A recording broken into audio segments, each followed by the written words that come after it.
Hello students, आज जो हम चैप्टर कवर करने वाले हैं उसका नाम है कंसेप्ट ऑफ कॉस्ट। इससे पहले मैं प्रोडक्शन फंक्शन की वीडियो ऑलरेडी डाल चुकी हूँ। आज जो मैं वीडियो डाल रही हूँ वो है चैप्टर नंबर 6 पार्ट ए का कंसेप्ट ऑफ कॉस्ट।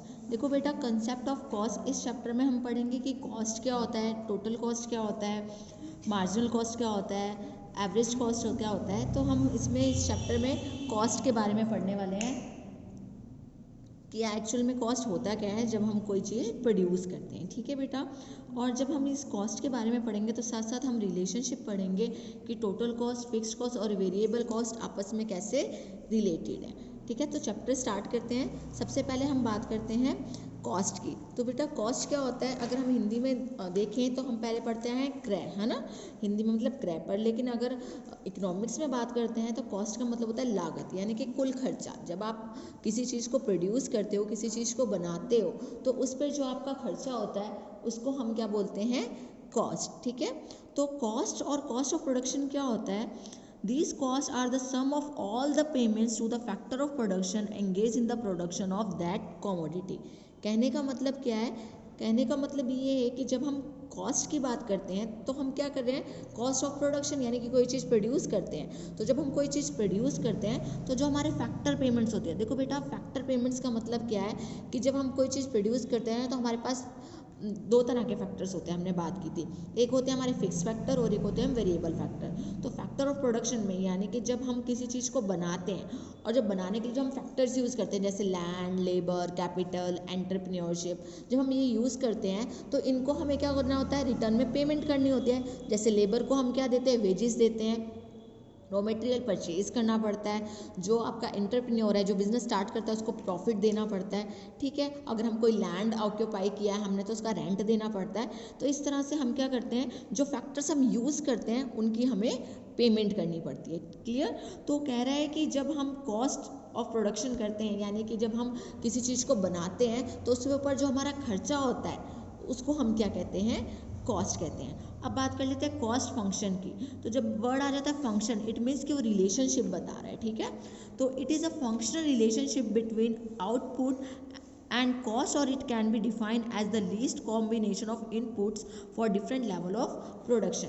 कहने का मतलब ये है कि जो कॉस्ट फंक्शन है वो रिलेशनशिप है आउटपुट के बीच में। आउटपुट मीन्स फिनिश गुड, यानी कि जो हम तैयार करते हैं। ठीक है, कौन सी गुड्स है, ये हमारी फिनिश गुड्स है जो हम तैयार करते हैं। और किसके बीच में रिलेशन है, जो कॉस्ट हमारा खर्चा लगा है उसको बनाने के लिए। तो उन दोनों के बीच में जो रिलेशनशिप होता है उसको हम क्या कहते हैं, कॉस्ट फंक्शन। क्लियर, अब बात कर लेते हैं सेलिंग कॉस्ट। वर्ड क्या है, सेलिंग, यानी कि सेल करना, और कॉस्ट क्या हो गया, सेल करने में जो हमारा खर्चा आया वो। तो सेलिंग कॉस्ट का मतलब होता है कि जब हम अपना प्रोडक्ट सेल करते हैं ना तो उसमें जो खर्चा आता है, उसमें खर्चा कैसे आता है, जैसे अगर आप प्रोडक्ट सेल करते हो तो आपको उसकी एडवर्टाइजमेंट करनी पड़ती है, प्रमोशन करना पड़ता है। ठीक है, तो जो उस सेल करने के लिए या फिर आपके अपने प्रोडक्ट को जो प्रमोट करने के लिए खर्चा लगता है उसको हम क्या कहते हैं, सेलिंग कॉस्ट। तो selling cost means the amount spend to promote, ठीक है, sale of the goods is called selling cost. जो सेलिंग कॉस्ट होता है वो प्रोडक्शन कॉस्ट से डिफरेंट होता है। कैसे, क्योंकि जो प्रोडक्शन कॉस्ट होता है वो कौन सा कॉस्ट होता है, जब हम कोई चीज़ प्रोड्यूस कर रहे हैं और जो खर्चा हुआ। जबकि सेलिंग कॉस्ट क्या होता है कि जो चीज़ हम प्रोड्यूस कर चुके हैं अब उसको सेल करने में, जैसे कि अगर मान के चलो हम कोई डिस्ट्रीब्यूशन चैनल यूज़ कर रहे हैं, होलसेलर, रिटेलर, कोई एजेंट हमने रखा है, तो उसमें जो हमारा खर्चा हो रहा है उसको हम क्या बोलते हैं, सेलिंग कॉस्ट। अब बात कर लेते हैं मनी कॉस्ट की। देखो मनी कॉस्ट क्या होता है, मनी यानी कि मॉनेटरी टर्म्स में बात कर रहे हैं, पैसे से बात कर रहे हैं। तो जो भी अमाउंट हम स्पेंड करते हैं, क्या करते हैं, जो भी अमाउंट हम खर्च करते हैं इन terms of money. In terms of money means जैसे अगर आप रेंट पे कर रहे हो तो मनी में पे कर रहे हो, वेजेस पे कर रहे हो तो मनी में पे कर रहे हो, तो उसको हम क्या कहते हैं, मनी कॉस्ट। तो the amount spend in terms of money for the production and sale of goods is called money cost. तो जो भी आप मनी की टर्म में पैसा देते हो किस चीज़ के लिए, प्रोडक्शन करने के लिए किसी चीज़ का, तो वो आपकी क्या कहलाती है, money cost. Suppose the cost of producing 50 shirt is 5000, this amount is called money cost of 50 shirts. समझ में आ रहा है बेटा, अगर आपने कोई चीज़ बनाने के लिए 50,000 रुपये खर्च किए हैं तो 50,000 रुपये आपका क्या हो जाएगा, मनी कॉस्ट हो जाएगा। तो देखो मनी कॉस्ट में हमारा आ जाता है कॉस्ट ऑफ रॉ मटेरियल, क्योंकि जब हम कोई रॉ मटेरियल खरीदते हैं तो उस पर हम खर्चा करते हैं। इंटरेस्ट पे करते हैं, जैसे अगर मान के चल रहे हैं हमने बाजार से पैसा उधार लिया है, ठीक है, फाइनेंस करवाया है कुछ, तो हम उस पर इंटरेस्ट पे कर रहे हैं, तो वो भी हमारा मनी कॉस्ट हो गया। वेजिस होगी जो हम दे रहे हैं वर्कर्स को, इंश्योरेंस हो गया, पैकिंग होगी, ट्रांसपोर्ट कॉस्ट हो गया। तो जो भी हम मनी की फॉर्म में देते हैं, स्पेंड करते हैं, खर्चा करते हैं, वो हमारा क्या हो जाता है, मनी कॉस्ट हो जाता है। अब बात कर लेते हैं जो मनी कॉस्ट होता है consist of following 2 types of cost. तो जो मनी कॉस्ट होता है ना, वो हम 2 तरह से लेके चलते हैं। एक होता है हमारा एक्सप्लिसिट कॉस्ट और एक होता है हमारा इम्प्लिसिट कॉस्ट। दोनों ही टर्म समझना बहुत ज़्यादा ज़रूरी है कि एक्सप्लिसिट कॉस्ट क्या होता है और इम्प्लिसिट कॉस्ट क्या होता है। वर्ड क्या है बेटा, एक्सप्लिसिट कॉस्ट। एक्सप्लिसिट कॉस्ट वो कॉस्ट होता है जो एक मान के चल रहे हैं हम, प्रोड्यूसर मान लो या फिर एक फर्म मान लो, जो उसको बाहर वालों को पे करना है। बाहर वाले का मतलब क्या हुआ, बाहर वाले मीन्स जैसे कि आपने लेबर रखी हुई है, अब लेबर को क्या दोगे, वेजेस दोगे, तो यानी कि आपकी मनी बाहर जा रही है, क्लियर। अब आपने सप्लायर है आपका जो आपको रॉ मटेरियल दे रहा है, उसको पेमेंट करोगे तो वो भी आपकी बाहर जा रही है। तो ये क्या हो गया आपका एक्सप्लिसिट कॉस्ट, जो आप आउटसाइडर्स को पे करते हैं, ठीक है। अगर आपने कोई चीज़ हायर की है, रेंट पे ली है, तो आपको रेंट पे करना पड़ रहा है, तो ये क्या हो जाएगा आपका, ये आपका एक्सप्लिसिट कॉस्ट हो जाएगा, क्योंकि आपको ये पेमेंट किसको करनी पड़ रही है, आउटसाइडर्स को। तो थोड़ा सा पढ़ लेते हैं। Their cost are those course These costs are those costs which are paid by the firms for the purchase of goods। आपने कोई गुड्स परचेज किए तो, hiring of the services of factor of production, जैसे मैंने बताया आपको labour वगैरह आपने हायर किया है, जैसे wages to the worker, cost of raw material, fuel, power, transport, ये सारी आपकी क्या हो जाती है, एक्सप्लिसिट कॉस्ट हो जाती है। तो these are also known as paid out cost. अभी मैंने आपको बताया बाहर वालों को पे करना है, तो इसको हम क्या कहते हैं, पेड आउट कॉस्ट और private cost. These are entered in the account books of the firm. देखो अगर आप कॉमर्स की साइड से हैं, बैकग्राउंड आपका कॉमर्स है, तो आपको पता होगा कि अकाउंटेंसी में हम करते होते हैं ना, बुक्स बनाते होते हैं, profit and loss account, balance sheet, तो हम उनमें इसको शो करते हैं। जैसे कि अगर आपने सैलरी पे की है एम्प्लॉयज़ को, तो आप लिखते हो सैलरी अकाउंट में, ठीक है। अब बात कर लेते हैं कि इम्प्लिसिट कॉस्ट कौन सा होता है। देखो इम्प्लिसिट कॉस्ट, पहले था एक्सप्लिसिट कॉस्ट जो आपको बाहर वालों को पे करना था। अब इम्प्लिसिट कॉस्ट कौन सा होता है, वो कॉस्ट होता है जो एक ऑनर, यानी कि मान के चले कोई एंटरप्रेन्योर है या जो ऑनर है वो खुद का होता है, बट लेकिन उसको पे नहीं करना पड़ता। फॉर एग्जांपल के लिए मान के चलो आपने कैपिटल लगाई है 10 लाख, ठीक है।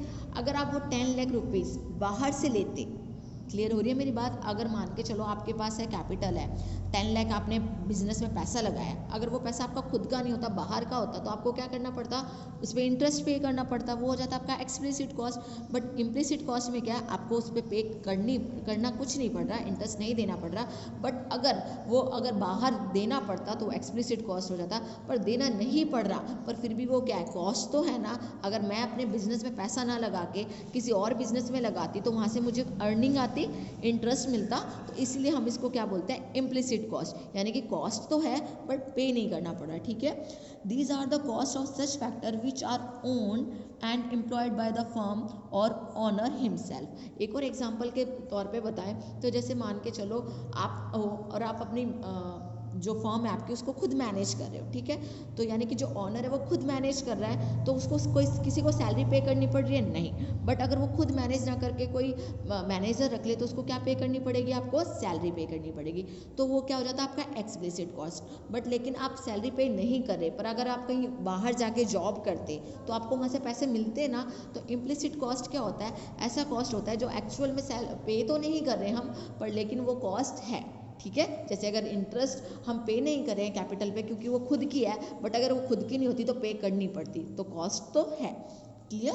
तो एग्जांपल के तौर पे interest on capital use in his firm for own fund, salary of his own service, खुद की सैलरी अगर वो यहाँ ना कमाता तो बाहर तो कमाता, तो पैसे आते हैं ना।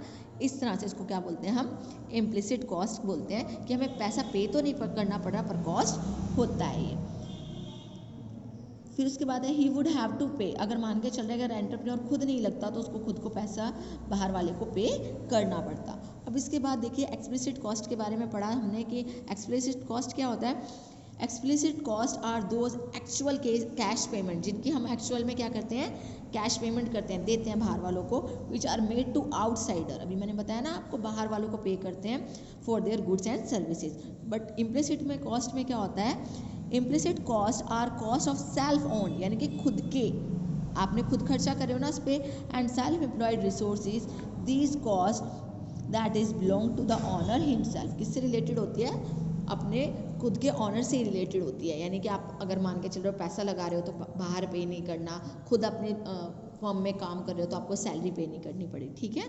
तो टोटल कॉस्ट क्या होता है हमारा? एक्सप्लिसिट कॉस्ट जो हमें आउटसाइडर को पे करना है, और इम्प्लिसिट कॉस्ट जो हमारा खुद का है, हम पे नहीं करें पर लेकिन कॉस्ट है। उसके बाद इसमें थोड़ा सा डिफरेंस दिया है, जैसे entry in book of accounts explicit cost की तो होगी। एंट्री बुक ऑफ अकाउंट्स का मतलब यहाँ पे है जैसे हम अकाउंट्स की बनाते हैं ना, profit and loss account, balance sheet, तो एक्सप्लिसिट कॉस्ट की तो एंट्री करते हैं बट इम्प्लिसिट की नहीं करते, क्योंकि हम इसमें एक्चुअल में पेमेंट नहीं पे करते। इसका अदर नेम की बात करें तो हम इसको बोलते हैं पेड आउट कॉस्ट। कौन सा कॉस्ट? पेड आउट, क्योंकि आउटसाइडर को पे करना है। और इसको हम बोलते हैं non expenditure cost. Non expenditure cost क्यों? क्योंकि हम इस पर कोई खर्चा नहीं कर रहे हैं, ठीक है, क्योंकि खुद का ही है ना, तो खुद पे खर्चा करने की नीड ही नहीं अगर मैं खुद के लिए काम कर रही हूँ तो। देन आ जाता है मीनिंग की बात करें तो these are cash payment which firms make to outsider for their services and goods. और इधर क्या आ जाता है? Implicit cost are cost of self employed, खुद के लिए जब काम करते हैं, एंड सेल्फ ऑनर्ड रिसोर्सेज, जैसे खुद का मकान है, अगर उसको आप बिजनेस में यूज़ करें तो आपको उस पर रेंट पे नहीं करना पड़ता। अब बात कर लेते हैं cost in short run and long run. तो देखो बेटा, अगर हम खर्चे की बात करें तो दो तरह से होता है। एक शॉर्ट रन मतलब थोड़े थोड़े टाइम बाद जो हमें खर्चा करना होता है, और एक लॉन्ग रन जो एक लंबे टाइम के लिए, टाइम पीरियड में हम करते हैं। फॉर एग्जांपल अगर मैंने परचेज ऑफ रॉ मटेरियल किया है, ठीक है, रॉ मटेरियल परचेज किया तो it's a short run cost, है ना, क्योंकि थोड़े टाइम के लिए परचेज किया, फिर वो सेल हो जाएगी, फिर से पेमेंट आ जाएगी। बट अगर मैंने एक मशीनरी परचेज करने में खर्चा किया है तो वो मेरा क्या हो जाएगा? लॉन्ग रन कॉस्ट, ठीक है। तो cost are study in two parts on the basis of time period, एक शॉर्ट रन और एक लॉन्ग रन। तो जो शॉर्ट रन होता है वो होता है विद इन 1 ईयर, यानी कि आप एक साल में जितना खर्चा करते हैं, एक साल में अगर आप बार बार रिपीट करें उस खर्चे को तो वो आपका क्या हो जाएगा? Short run cost. और cost in the long run मतलब लॉन्ग टाइम पीरियड के लिए करते हैं, जैसे आपने प्लांट खरीदा है तो लॉन्ग पीरियड के लिए 5 साल, 10 साल, 20 साल। अगर आपने मशीनरी खरीदी है तो वो भी क्या होती है? लॉन्ग रन के लिए होती है। तो जब हम किसी चीज़ को प्रोड्यूस करते हैं तो जो उस पर खर्चा आता है, यानी कि कॉस्ट ऑफ प्रोडक्शन होता है, तो हम उसको क्या करते हैं? 3 में बांट देते हैं। पहला क्या होता है? हमारा टोटल कॉस्ट, यानी कि जितना भी खर्चा हमने उस पर किया, ठीक है, जैसे अभी हमने पढ़ा था टोटल कॉस्ट क्या होता है? एक्सप्लिसिट कॉस्ट और इम्प्लिसिट कॉस्ट, ठीक है। तो कॉस्ट ऑफ प्रोडक्शन में हम अगर किसी चीज़ का प्रोडक्शन करते हैं तो उसको हम 3 कॉस्ट में बांट देते हैं। फर्स्ट है हमारा टोटल कॉस्ट, फिर है हमारा एवरेज कॉस्ट और फिर है हमारा मार्जिनल कॉस्ट। पहले इसका थोड़ा सा ब्रीफली पढ़ लेते हैं क्या होता है। तो total cost is that cost which is total expenditure on producing of a good, यानी कि आप कुछ गुड्स प्रोड्यूस कर रहे हो उस पर जो भी आपका खर्चा हो रहा है उसको हम क्या कहते हैं? Total cost. देन बात करें एवरेज कॉस्ट, तो जब हम एवरेज की बात करते हैं तो हम पर यूनिट की बात करते हैं कि एक यूनिट पे हमने कितना खर्च किया। तो it means average cost is the cost of per unit production, यानी कि आप जब किसी चीज़ का प्रोडक्शन करते हैं और आप ये देखना चाहते हैं कि आपने एक यूनिट पे कितना खर्चा किया है, तो हम उसको क्या कहते हैं? Average cost. फिर बात करें मार्जिनल कॉस्ट की, तो मार्जिनल कॉस्ट होता है change in total cost. Change in total cost से क्या मतलब है? जैसे मान के चल रहे हैं कि आपका टोटल कॉस्ट था गुड्स को प्रोड्यूस करने का 10 लाख, क्लियर, कितना था? 10 लाख था। बट अब आपका प्रोडक्शन बढ़ा और आपका जो टोटल कॉस्ट है वो 10 लाख से बढ़ के कितना हो गया? 11 लाख हो गया, ठीक है। तो अब आपका चेंज कितना हुआ टोटल कॉस्ट में? 1 लाख का। तो जो 1 लाख का चेंज हुआ है ना, उसको हम क्या कहते हैं? मार्जिनल कॉस्ट कहते हैं। तो ये चेंज किस लिए हुआ होगा? क्योंकि हमने प्रोडक्शन, जो यूनिट ऑफ प्रोडक्शन है वो बढ़ा दिए होंगे, ठीक है। अब हम बात कर रहे हैं शॉर्ट रन की। तो मैंने आपको बताया शॉर्ट रन कौन से होते हैं? जो स्मॉल पीरियड के लिए होते हैं, यानी विद इन 1 ईयर। तो in short period some factor of production are fixed and others are variable. तो बेटा जब हमने प्रोडक्शन फंक्शन चैप्टर पढ़ा था तब मैंने आपको बताया था कि शॉर्ट रन में कुछ वेरिएबल्स हमारे फिक्स्ड होते हैं और कुछ क्या होते हैं? कुछ फैक्टर ऑफ प्रोडक्शन फिक्स्ड होते हैं और कुछ क्या होते हैं? वेरिएबल होते हैं। फिक्स्ड कौन से होते हैं? जैसे लैंड हो गया, मशीनरी होगी कि आपने एक बार परचेज कर लिया, आप बार बार उसको चेंज नहीं करते।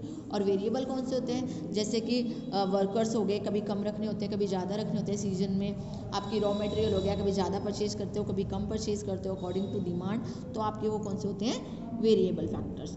तो प्रोडक्शंस कैन बी इंक्रीज और decrease, fix factor are kept fixed. अभी मैंने बताया था आपको प्रोडक्शन फंक्शन में कि जो फिक्स फैक्टर होते हैं वो फिक्स होते हैं, जबकि वेरिएबल फैक्टर्स चेंज होते रहते हैं with the volume of production. Volume बढ़ा, वेरिएबल कॉस्ट भी बढ़ गया।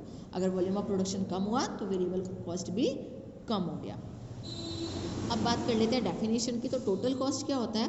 Total cost of production is the sum of, देखो आप क्या वर्ड बोल रहा है वो, सम ऑफ, यानी कि किसका ऐड ऑन है, all expenditure include in producing a given volume of output, यानी कि जितना भी हम प्रोड्यूस करने में जो खर्चा करते हैं, टोटल एक्सपेंडिचर करते हैं, ऑल एक्सपेंडिचर, टोटल एक्सपेंडिचर करते हैं, उसको हम क्या बोलते हैं, टोटल कॉस्ट। तो there are two components of total cost, दो चीज़ें होती हैं इसमें, एक होती है टोटल फिक्स्ड कॉस्ट और एक होती है total variable cost. Fixed cost की हम बात कर चुके हैं, जो एक बार हमने खर्चा कर दिया। अब आपको मैं इसको और अच्छे से क्लियर कर देती हूँ। एग्जाम्पल के लिए आपने क्या किया, प्लांट ले लिया, ठीक है, पर आपने उस पर प्रोडक्शन अभी स्टार्ट नहीं किया, पर प्लांट ले लिया तो वो आपका फिक्स कॉस्ट हो गया। जब से आपने उसको लिया आपका खर्चा हो गया। अब टोटल वेरिएबल कॉस्ट क्या है कि जब आपने प्लांट लिया आप उस पर प्रोडक्शन स्टार्ट कर दिए, ठीक है, तो जो आपका टोटल कॉस्ट आएगा वो क्या होगा, फिक्स कॉस्ट, यानी कि जो आपने प्लांट पे खर्चा किया है, मशीनरी परचेज करने पे खर्चा किया है, और टोटल वेरिएबल कॉस्ट यानी कि जो आपने रॉ मटेरियल खरीदने के लिए, वर्कर्स के लिए जो आपने खर्चा किया है। तो जब हम टोटल कॉस्ट की बात करते हैं तो दोनों चीज़ें इंक्लूड हो जाएंगी, वो चीज़ें भी जो हमने खर्चा किया किसके ऊपर, आपके लॉन्ग टर्म एसेट के ऊपर, जैसे कि आपकी मशीनरी है, प्लांट है, ठीक है, कोई लैंड आपने लिया उस पर खर्चा किया। और टोटल वेरिएबल कॉस्ट यानी कि जो रॉ मटेरियल, वेजेस आप दे रहे हो, आपने जो वर्कर्स रखे हुए हैं वो आपके क्या हो जाएंगे, वेरिएबल कॉस्ट। तो जब हम टोटल कॉस्ट की बात करते हैं तो टोटल कॉस्ट में दोनों चीज़ इंक्लूड हो, टोटल फिक्स्ड कॉस्ट भी और टोटल वेरिएबल कॉस्ट भी। अब बात करें टोटल फिक्स्ड कॉस्ट की, तो बेटा मैंने आपको बताया अभी कि फिक्स्ड कॉस्ट कौन सा होता है, जो आपने किस पे खर्च किया है, लॉन्ग टर्म एसेट पे खर्च किया है, जैसे अभी अब मैंने एग्जांपल भी दिया, प्लांट, मशीनरी, ये सब, ठीक है। तो we know that the production some factors are fixed and variables. I already told you, cost of fix factors are called fixed cost. तो जो आप फिक्स फैक्टर पे जो खर्चा करते हो वो आपके क्या होता है, फिक्स्ड कॉस्ट होते हैं। तो आउटपुट में भी इंक्रीज और डिक्रीज दीज रिमेन कांस्टेंट। तो आप प्रोडक्शन बढ़ाओ चाहे घटाओ, आपका जो फिक्स्ड कॉस्ट है वो सेम ही रहता है। जैसे अगर आपने एक बार मशीनरी पे खर्चा कर लिया 10 लाख का, तो चाहे आप प्रोडक्शन 1000 यूनिट का कर रहे हो चाहे 2000 यूनिट का कर रहे हो, आपके जो फिक्स्ड कॉस्ट 10 लाख लग चुका है वो लग चुका है। So fixed costs are costs which do not change with change in quantity of output, उसके साथ चेंज नहीं होता। तो हमें एक बात इससे क्लियर हो रही है कि क्या ये कांस्टेंट रहेगा, कब, शॉर्ट रन में, ठीक है, क्योंकि शॉर्ट रन में हम बार बार मशीन बदल सकते हैं। आप एक साल के अंदर एक मशीन को फिर रिप्लेस, फिर दूसरी मशीन, फिर तीसरी, फर्नीचर फिर रिप्लेस कर सकते हैं, नहीं कर सकते। इसीलिए ये क्या होता है, हमारा शॉर्ट रन में कांस्टेंट होता है। आपको अब इस टेबल से और इजीली समझ में आएगा। देखो क्वांटिटी ऑफ आउटपुट आपकी 0, 1, 2, 3, 4 बढ़ रही है, बट फिक्स्ड कॉस्ट आपका क्या रह रहा है, सेम, क्योंकि फिक्स्ड कॉस्ट का क्वांटिटी से लेना देना नहीं है, क्योंकि आप एक बार स्टार्टिंग में इतना खर्चा कर चुके हो। आप ध्यान से देखोगे तो आपको क्लियर हो जाएगा कि जब आपके इंक्रीज हो रहा है यूनिट ऑफ प्रोडक्शन, तो आपके फिक्स्ड कॉस्ट पे कुछ भी इफेक्ट नहीं पड़ रहा है। पर अगर आप इसकी ग्राफ की बात करें तो क्योंकि इस पर कोई इफेक्ट नहीं पड़ रहा, तो ये क्या है, fixed cost remain same.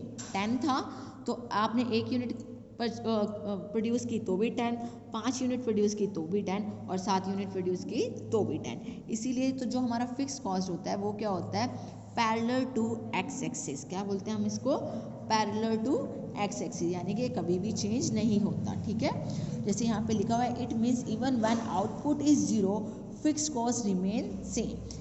It works in short period span. मैंने अभी आपको बताया कि शॉर्ट पीरियड में आप जो आपकी फिक्स एसेट है उसे चेंज नहीं कर सकते, इसीलिए चाहे आप प्रोडक्शन करें चाहे ना करें, अगर आपने एक बार चीज़ परचेज कर ली है तो आपका कॉस्ट क्या हो गया है, फिक्स्ड हो गया है, ठीक है। इट मीन्स कि अगर आपने प्रोडक्शन नहीं भी किया ना, तो भी आपने मशीन तो परचेज कर ली, तो वो क्या रहेगा, सेम रहेगा। अब हम पहले बात कर चुके हैं फिक्स्ड कॉस्ट की, अब हम बात कर लेते हैं टोटल वेरिएबल कॉस्ट की। टोटल वेरिएबल कॉस्ट को हम प्राइम कॉस्ट भी कहते हैं। प्राइम कॉस्ट किस लिए कहते हैं, क्योंकि देखो बिल्कुल स्टार्टिंग का कॉस्ट प्राइम कॉस्ट है, यानी कि जब आप प्रोडक्शन करते हैं तब से ये स्टार्ट हो जाता है, ठीक है। तो variable cost are those cost which are incurred on the use of variable factors production। कहने का मतलब है फिक्स फैक्टर तो क्या हुआ, जब आपने फिक्स एसेट परचेज की तब आपका क्या लग गया आपका, वो लग गया फिक्स कॉस्ट, ठीक है। बट अब जब वेरिएबल कॉस्ट की बात करते हैं तो वेरिएबल कॉस्ट तब स्टार्ट होता है जब आप प्रोडक्शन स्टार्ट करते हैं, ठीक है। अगर आपने प्रोडक्शन स्टार्ट नहीं की, मतलब आपने गुड्स बनाना स्टार्ट नहीं किया, तो आपका जो वेरिएबल कॉस्ट है वो जीरो रहेगा, ठीक है। और अगर आपने प्रोडक्शन कॉस्ट बनानी स्टार्ट कर दिया है, प्रोडक्शन स्टार्ट कर दिया, तो ऑब्वियस सी बात है आपका वेरिएबल कॉस्ट भी बढ़ता है, ठीक है। So these cost are also known as direct cost, क्योंकि डायरेक्टली किससे लिंक है, ये हमारे आउटपुट से रिलेटेड है कि जितने हम आउटपुट प्रोड्यूस करेंगे उतने ही ज़्यादा हमारा क्या होगा, वेरिएबल कॉस्ट बढ़ेगा। और स्पेशल कॉस्ट बोलते हैं हम इसको, ठीक है, यानी कि ये बताता है ये इंक्रीज होता है किसके साथ, आउटपुट के साथ। तो these cost include cost of raw material, wages, fuel, power etcetera. जैसे अगर मान के चल रहे हैं अगर आप ज़्यादा से ज़्यादा, अगर आपकी कोई प्रोडक्ट बिजली से बनता है, इलेक्ट्रिसिटी से बनता है, तो अगर आप ज़्यादा प्रोड्यूस करेंगे तो ज़्यादा इलेक्ट्रिसिटी बिल आएगा, कम करेंगे तो कम आएगा। अगर आपने ज़्यादा लेबर लगी है तो ज़्यादा आपकी कॉस्ट आएगी, कम करी है तो कम आती है, ठीक है। तो अभी मैंने आपको बताया कि व्हेन प्रोडक्शन इज़ जीरो, अगर आप प्रोडक्शन नहीं कर रहे हैं तो these cost are also zero, तो वो भी क्या होता है, जीरो होता है। The more the production means more the use of variable factors. तो हम जानते हैं कि जितना ज़्यादा हम प्रोडक्शन करेंगे उतने ज़्यादा हमें वेरिएबल फैक्टर्स यूज़ करने पड़ेंगे। तो variable cost is one which varies as the level of output varies. बोल रहा है कि जैसे जैसे हमारे आउटपुट में चेंजेस आता है, अगर वो बढ़ेंगे तो बढ़ जाता है, घटते हैं तो घट जाता है, तो हम इसको किसके अकॉर्डिंग चलता है, ये हमारा आउटपुट के अकॉर्डिंग चलता है, ठीक है। These costs rise in 3 stages according to law of returns। देखो बेटा, लॉ ऑफ रिटर्न यानी कि वेरिएबल प्रोपोर्शन के बारे में हम प्रीवियस चैप्टर में पढ़ चुके हैं। हमने पढ़ा था कि जब हम शॉर्ट रन की बात करते हैं और वेरिएबल फैक्टर्स की बात करते हैं तो स्टार्टिंग में जो हमारा प्रोडक्शन होता है और अगर हमने जितना पैसा लगाया तो जो हमारा प्रोडक्शन होता है वो ज़्यादा होता है और जो कॉस्ट ऑफ प्रोडक्शन होता है यानी कि वेरिएबल कॉस्ट होता है वो कम होता है, ठीक है। तो due to the operation of law of increasing return, सबसे फर्स्ट की बात हो रही है, हमने 3 लॉ पढ़े थे इसमें, इंक्रीजिंग रिटर्न, डिमिनिशिंग रिटर्न और कांस्टेंट रिटर्न। तो बता रहा है कि जब हम स्टार्टिंग में पैसा लगाते हैं ना तो प्रोडक्शन ज़्यादा होता है और जो फैक्टर प्रोडक्शन वो कॉस्ट होता है वो कम होता है। कि कहने का मतलब है कि अगर आप स्टार्टिंग में पैसा लगाते हैं तो आपका ऑब्वियस सी बात है वेरिएबल कॉस्ट तो बढ़ेगा ही, पैसा लगा रहे हो आप तो ऑब्वियस है वेरिएबल कॉस्ट तो बढ़ेगा ही, आपका प्रोडक्शन भी बढ़ेगा, पर प्रोडक्शन ज़्यादा होगा और कॉस्ट थोड़ा कम। So due to the operation of law of increasing return variable cost rise at diminishing rate, यानी कि आपका वेरिएबल कॉस्ट है वो कम बढ़ता है। Until production reach the level of normal capacity, यानी कि जब आपकी इतनी कैपेसिटी होगी कि इससे ज़्यादा आप प्रोड्यूस नहीं कर पाएंगे तब it rises at a diminishing rate. तो आपका क्या होता है कि जो आपका कहने का मतलब है प्रोडक्शन होता है स्टार्टिंग में क्या होता है, इंक्रीजिंग रेट पे प्रोडक्शन बढ़ता है और जो आपका कॉस्ट है वो कम रहता है, ठीक है। उसके बाद आपके डिमिनिशिंग रिटर्न में क्या होता है कि डिमिनिशिंग रिटर्न में आपका कॉस्ट बढ़ने लग जाता है और आपका प्रोडक्शन कम होने लगता है, ठीक है। और एक और स्टेज होती है हमारे कांस्टेंट रिटर्न, इट मीन्स कि जितना आप खर्चा करते हो उतना ही आपका प्रोडक्शन होता है। बेटा ये समझने में शायद हो सकता है आपको थोड़ी प्रॉब्लम हो, बट जब आप लॉ ऑफ वेरिएबल प्रोपोर्शन पढ़ लेंगे उसके बाद ये पढ़िएगा तो आपको अच्छे से क्लियर हो जाएगा। अब देखो इस टेबल में बताया हुआ है कि आउटपुट देखिए 0 1 2 3 4 आउटपुट बढ़ रही है तो साथ साथ हमारा जो वेरिएबल कॉस्ट है वो भी इंक्रीज हो रहा है। तो जब हम इसको ग्राफिकली शो करेंगे तो देखिए बेटा जैसे आपका क्या हुआ, आपने यूनिट ऑफ आउटपुट बढ़ाए हैं तो आपका जो यूनिट ऑफ कॉस्ट है, ठीक है, तो वो भी क्या हो गया, इंक्रीज़ हो गया। तो कहने का मतलब ये है कि जो वेरिएबल कॉस्ट होता है वो भी इंक्रीज़ होता है किसके साथ, विद इंक्रीज ऑफ प्रोडक्शन। आपका प्रोडक्शन बढ़ेगा तो आपका वेरिएबल कॉस्ट भी बढ़ेगा, ठीक है। तो आई होप कि आपको क्लियर हो गया होगा कि कॉस्ट क्या होता है, फिक्स कॉस्ट क्या होता है, वेरिएबल कॉस्ट क्या होता है। Thank you so much students.